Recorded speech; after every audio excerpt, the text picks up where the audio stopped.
Dear afternoon, good afternoon, dear ladies and gentlemen. This is day 45 of our war, and our next guest is Maria Mezentseva, Rada member, head of the permanent delegation of Verkhovna Rada of Ukraine to the Parliamentary Assembly of the Council of Europe of Ukraine. Our first question is about expelling Russia from the Parliamentary Assembly of the Council of Europe, and what are the consequences of that. I believe that this decision, that I believe was absolutely timely because it happened on day 2 of the fully fledged war against Ukraine, we, as a delegation, received a very clear signal from Parliamentary Assembly and the Council of Ministers and the General Secretary. I understand that these names probably do not mean a lot for average Ukrainians, but this is the organization that protects human rights. Human rights of Ukrainians have been violated for 45 days. Moreover, it has been violated for 8 years, longer than 8 years. And this organization expedited this procedure. There was a meeting on day 2. There were 47 foreign affairs ministers of the Council of Europe. There were members of parliament from those countries, and there were also ambassadors. I was in Kyiv at that time, and I was under fire at that time. And when the floor was given over to me, I was able to tell the world what was happening on day 2 of the fullest fledged war of Russia against Ukraine. Later we went to Strasbourg, and that was a historical day, truly historical day, because it was a 10-hour debate, and Russia decided to react. So they say that we withdraw from the Council of Europe, Parliamentary Assembly of Council of Europe. President, Mr. Cox, said that we will continue the discussion that ended with the unprecedented solution of Russia withdrawing from the organization.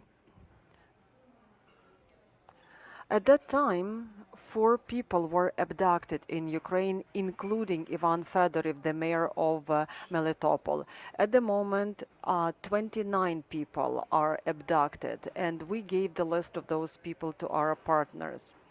We were also talking about the consequences of the armed aggression and active hostilities, violation of human rights, violation against women, children, men, seniors. And another thing that we underscore is that we offered an alternative interpretation for no-fly zone. We plead to the countries who are still members of Parliamentary Assembly of the Council of Europe, and these are 46 members. We appeal to them so that they provide all possible assistance to Ukrainians, both on the ground and in the sky.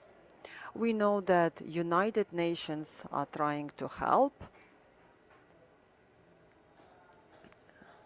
and we know that one of the results of the UN activity is Russia's suspension of the rights of membership of Russian Federation in Human Rights Council. But they still veto all decisions regarding Ukraine in the Council. That's why we can keep discussing this issue, and I believe that our ambassador, Mr. Kislitsa, will continue the discussion in this highly esteemed organization. Maria, we know that you visited Great Britain, Slovakia. What were the talks about, and what are some of the takeaways?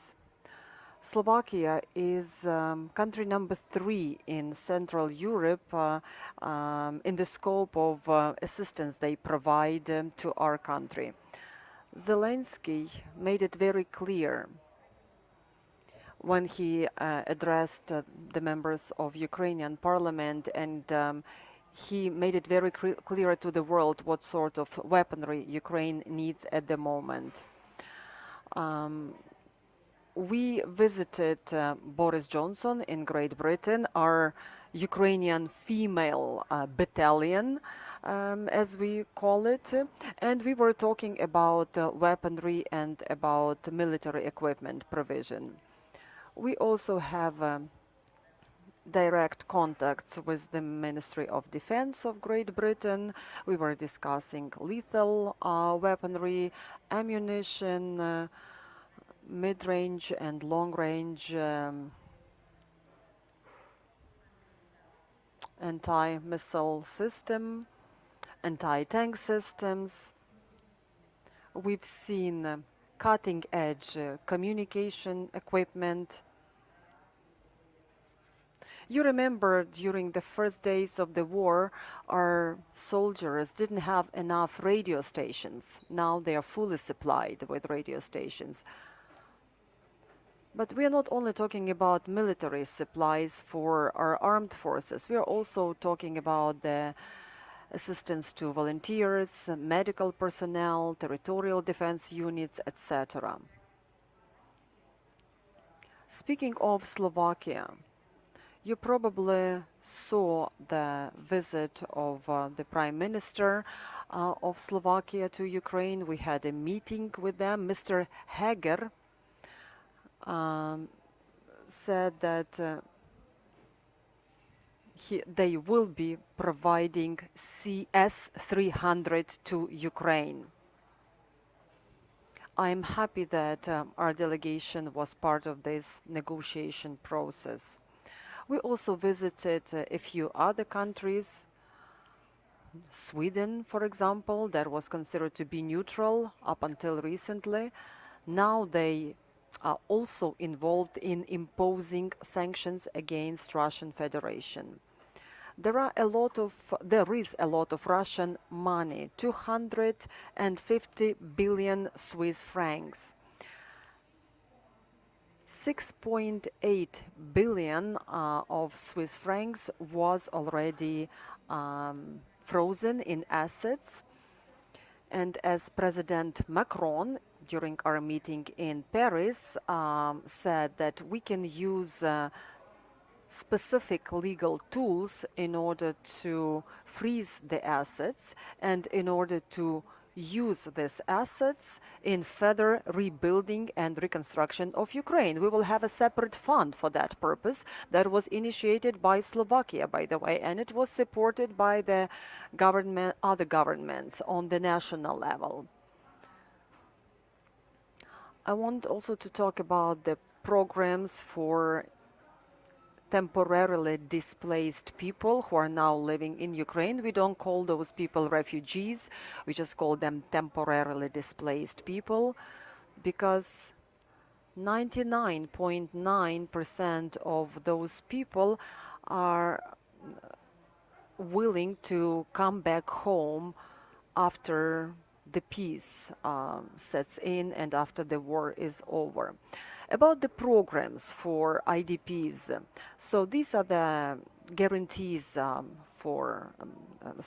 these women will get jobs, and they will be offered social protection. If we compare a situation in Ukraine with Syria in the aspect of refugees, so we are in a much better condition. I'd like also to focus on children and their education. In Slovakia, children keep attending schools remotely, and yesterday I talked to the Minister of Education, Mr. Škarlet. So some children that attend Slovakian schools, so they actually, this semester will qualify as the second semester of the middle school or primary school of Ukrainian educational system. Also, another thing I wanted to focus on is sexual violence and human trafficking. There are international organizations that see to this issue, and they make sure that women do not provide their personal information, their phone numbers, their passports to third parties so that they do not get on buses with dubious reputation, and they take care of their security and security of their children. After the whole world has seen the images, dire images from Hostomel, Bucha, Irpin, Borodyanka. By the way, we visited Bucha yesterday with the members of parliament from EU countries. And we will be talking about new sanctions, including full embargo for oil and gas. This is what we managed to convince European governments. Another major victory is that Russian trucks and Belarusian trucks will not be allowed into European Union, so that's an absolute victory, and I salute all volunteers, all activists who were helping, assisting us to stop those trucks and do not let them into the territory of EU. Also, we were talking about the second level of sanctions against tycoons, against those who serve this terroristic regime, mayors, governors, and all those that are supporters.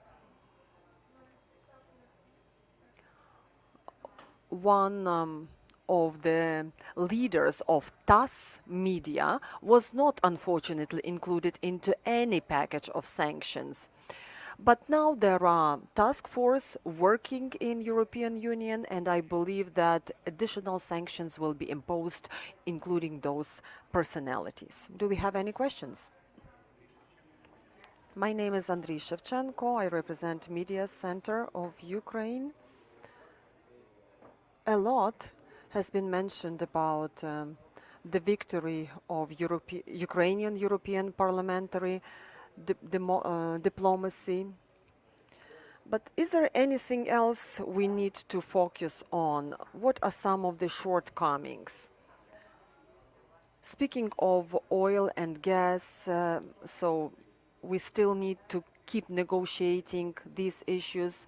Some governments insist that we need to keep the dialogue with Russia. There are some challenges related to financial sanctions that were imposed in full scope. What would you say to the countries who say that we need to leave room for diplomacy while dealing with Russia, or we need to be careful in imposing sanctions? We know that there are certain gaps. For example, there is a technical element which is used in fuel that is used for Russian tanks. Unfortunately, the export of this element hasn't been banned yet.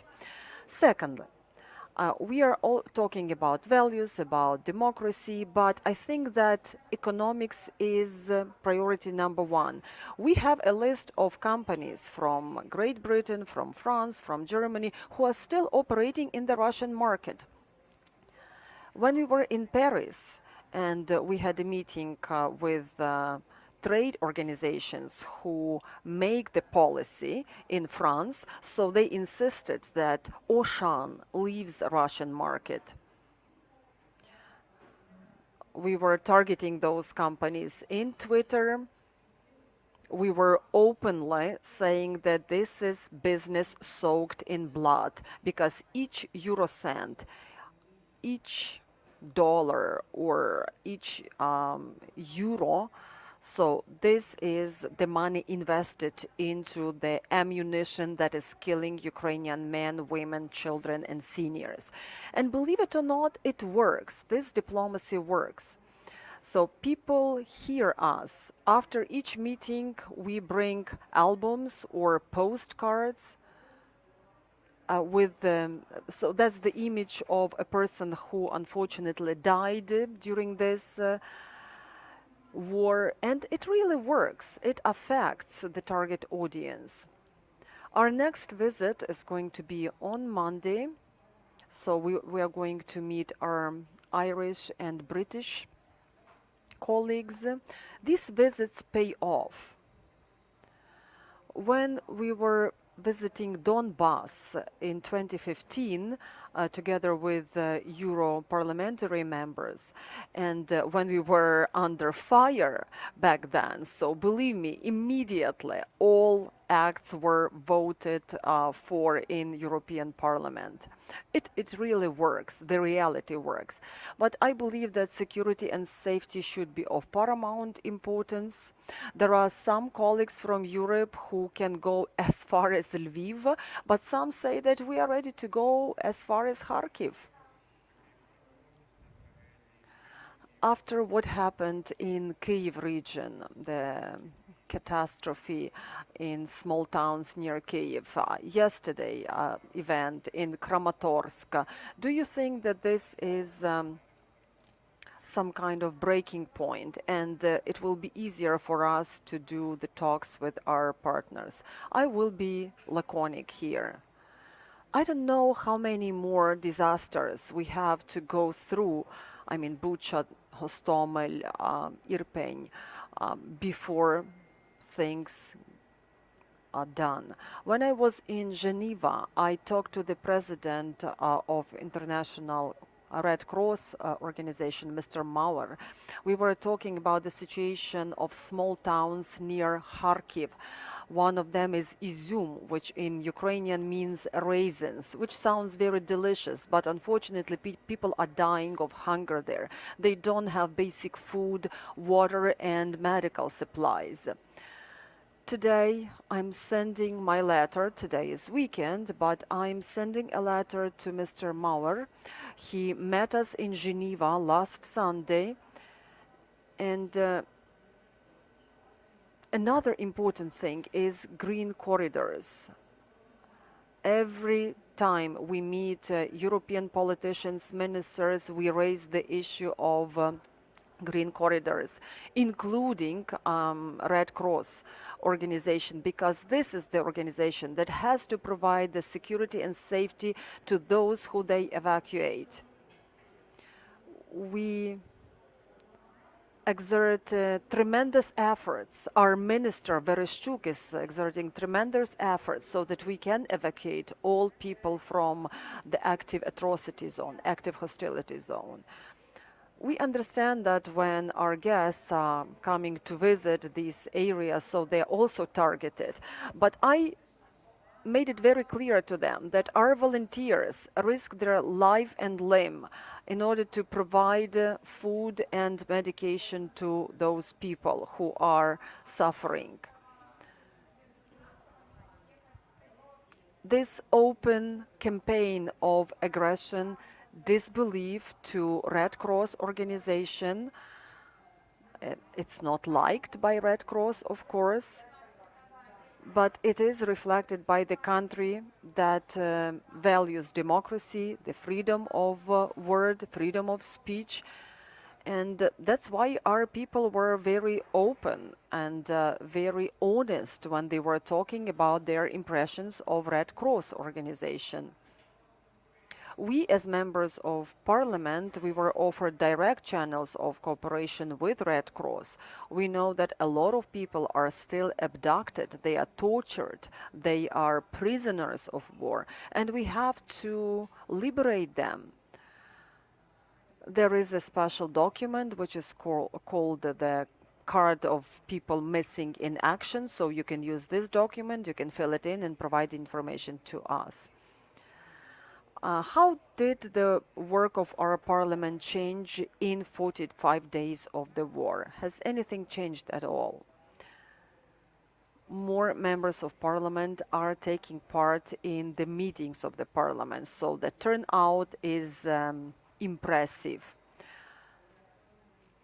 every meeting of the parliament, so that's the moment of unity for us. We exchange information, we stay in touch 24/7. If I'm calling anybody, I get the answer in 3 seconds without delay.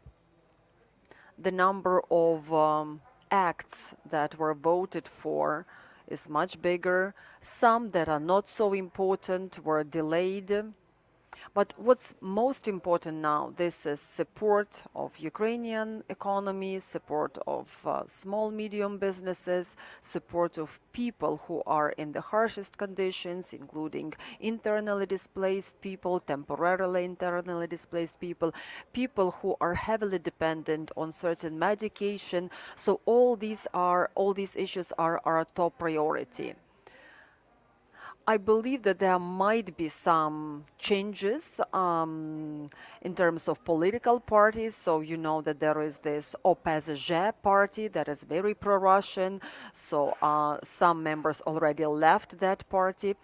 And also when we have such unprecedented support from the President of European Parliament, from the speakers of European parliaments, from our partners, from our allies, when they come to visit, you understand that this is not symbolic visit. It's historic moment because we are now witnessing the new era in the history of mankind and global politics. The whole world is watching us. The whole world is standing with us and supporting us.